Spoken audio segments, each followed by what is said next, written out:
So this next topic, and this is a big one, man. It is a big topic because we know that Marvel just reacquired some of its major properties from Fox, and there's a big film that we're expecting to come out, and that's this one right here, Fantastic Four.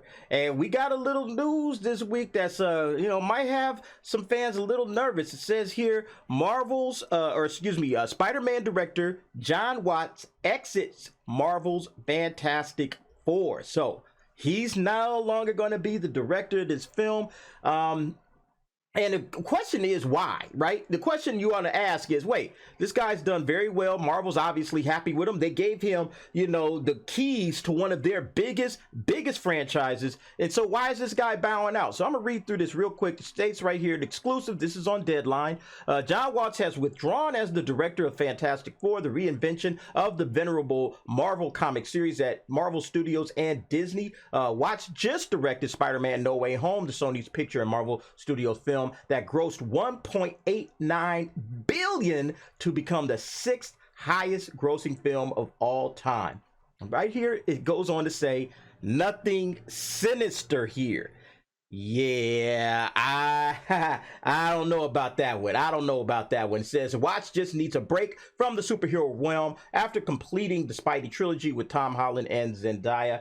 He had expected to make Fantastic Four his next film, the third feature iteration of the franchise and the first since Disney acquired Fox, which controlled the franchise. Basically, it goes on from there and just kind of talks about he confirmed his exit. He says it's amicable. Kevin Feige says collaborating with Jon with the Spider-Man films has been a true pleasure, and on and on and on. Watts says making the 3 Spider-Man films was an incredible and life-changing experience for me. I'm eternally grateful to have been a part of the Marvel Cinematic Universe for 7 years. So here's my theory, because I'm not buying any of this, okay? I'm not buying any of this. I think that number one, and this is probably the biggest one, this is the one I think is probably the situation, is that this guy just doesn't want this property. I don't think he wants this thing because this thing has been toxic, T. This has been a toxic, tough franchise, and people are like, hey, when are they going to get the Fantastic Four right? The Fantastic Four is huge. When are they going to get it right? So number one, that's my first reason, is I don't think that this guy really wants to touch this particular property. T, what do you think about that? I think it's true. You and I remember we discussed. We liked we liked his take on the second Spider-Man movie, Far From Home? Far From Home, right? So with Mm-hmm. Far From Home, we really liked the third act, right? We liked I when thought they it was great. stepped the game up. The first movie was okay.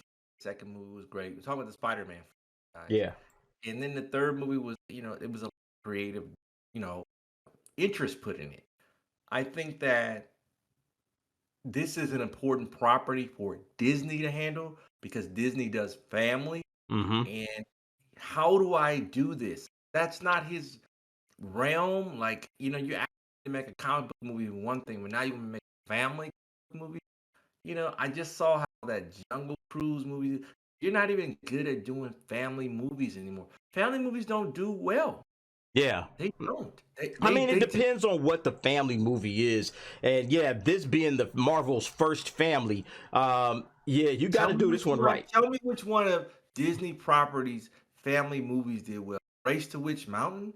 Which Oh, family you talking movie about like Disney proper, like not their little property? spin-offs, just Disney. Just Yeah, I did mean, Disney's kind of latched itself on to Marvel and Star Wars lately. They haven't really done like, hey, we're just making movies and doing our own thing. They kind of stopped doing that. I mean, there's Pixar, of course.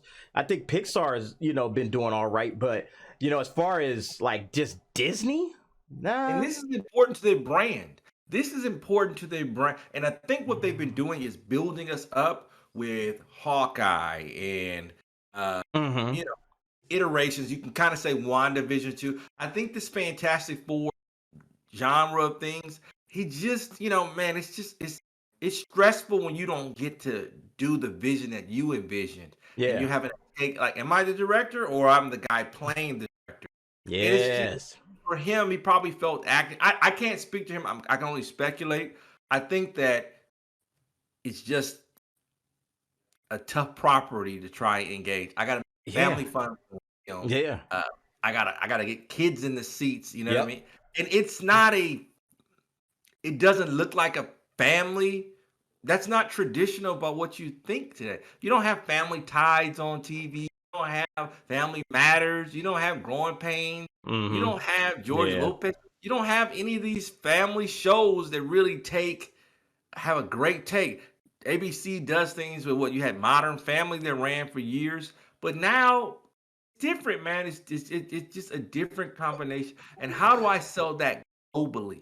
Well, Yeah, so family in the sense of Marvel, with the Fantastic Four, we're talking about Reed Richards, the Invisible Woman, Human Torch, and then of course the Thing. So you have that family, and I think you could do that differently. You don't have to do like what Marvel would consider, or what you would consider to be a quote unquote family film. You can still make it a superhero film, but position it in in kind of a dysfunctional family that they don't kind of get along. That's kind of what they've done in the past with the no, Fantastic Four. I don't think it works. But no. here's the question now, the second thing, and I do agree with you, I think there may be some creative differences behind the scenes as to what Jon Watts wants to do and what Kevin Feige wants to do. Because to me, for them just to kind of back out of a huge property like this, I think there's definitely some sort of creative differences behind the scenes. We saw that with Ant-Man, obviously with Edgar Wright. He wanted to do his own thing, and Marvel just said, nah, we're doing this. So then he checked out, and they brought in Peyton Reed.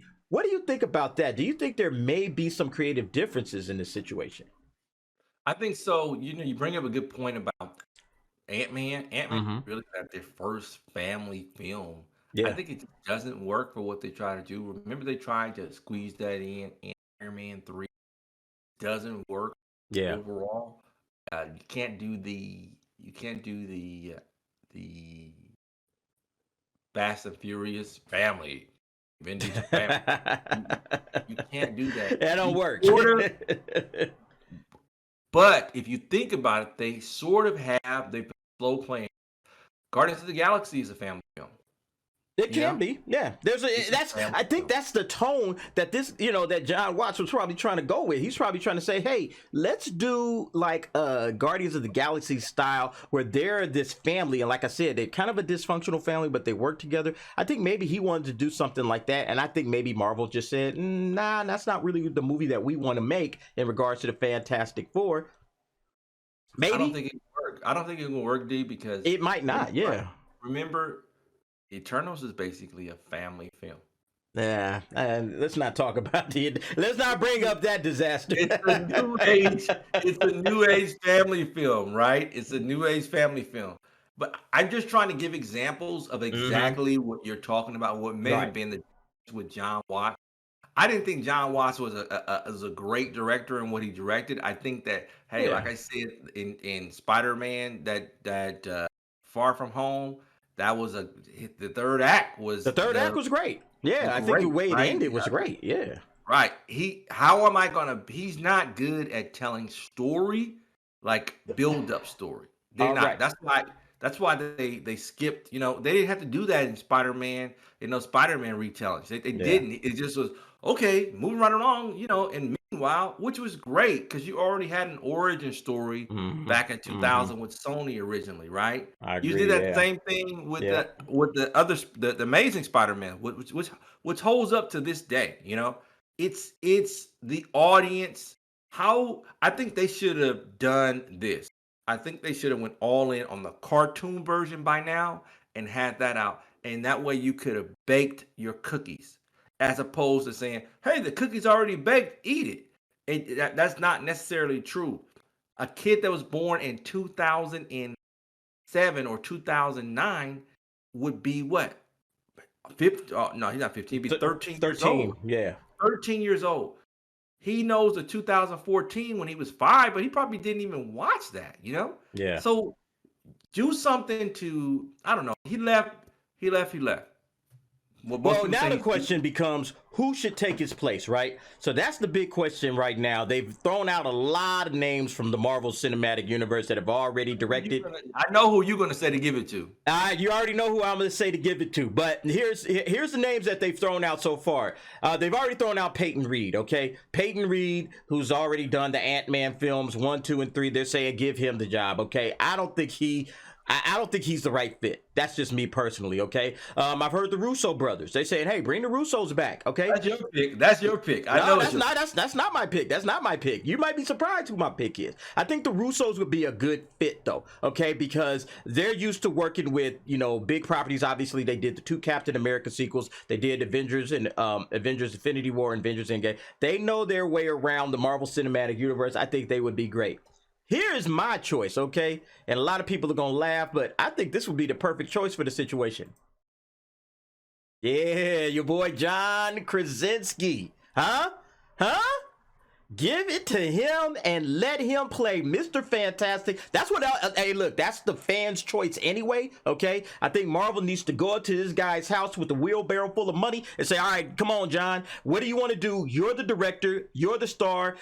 Hey, get your wife, Emily Blunt. She'll be the Invisible Girl, and let's go forward, okay? I think this would be a genius move. I think this would be think about this, man. Think about the hype that would surround this film if John Krasinski, who's already done a great job with Quiet Place Part 2, the great film, both of them, and he's a great actor in and of himself. And then you bring his wife along. Of course, they have great chemistry because they're married in real life. So you bring those two, and then hey, go ahead and do whatever you want to do, John. Set this thing up any old kind of way. T, what do you think about John Krasinski being Mr. Fantastic and the director of the Fantastic Four? I think that's a brilliant idea. Yeah. I watched Quiet Place 2 last week, and I was thoroughly impressed. I think they need to do. It's so exciting seeing the potential of what they do because they have so many of their characters back with the merger and acquisition of Fox, that portion. I would love to see John Krasinski, and I want to see that dude. What's his name? The guy that played his, in Quiet Place, he played Scarecrow in it. Cillian Murphy. Yeah, I need to see him in Marvel's things, and I think Marvel's trying to go young with their actors. No, go with established actors, get them in, and make them mean something. I think this dude being a director that's a brilliant idea. Yeah, brilliant idea. You heard him, you heard him, folks. Marvel, you heard him. Go get your guy. It's a brilliant idea, and I don't think you could possibly mess this one up. But folks, let me know what you think. Go ahead, drop down in the comments. Who should take over for Jon Watts now that he's out of here? Should it be John Krasinski, or do you have another idea for who would be the best director for the Fantastic Four? Go ahead, drop down in the comments. Let me know what you think. All right, T, let's keep going.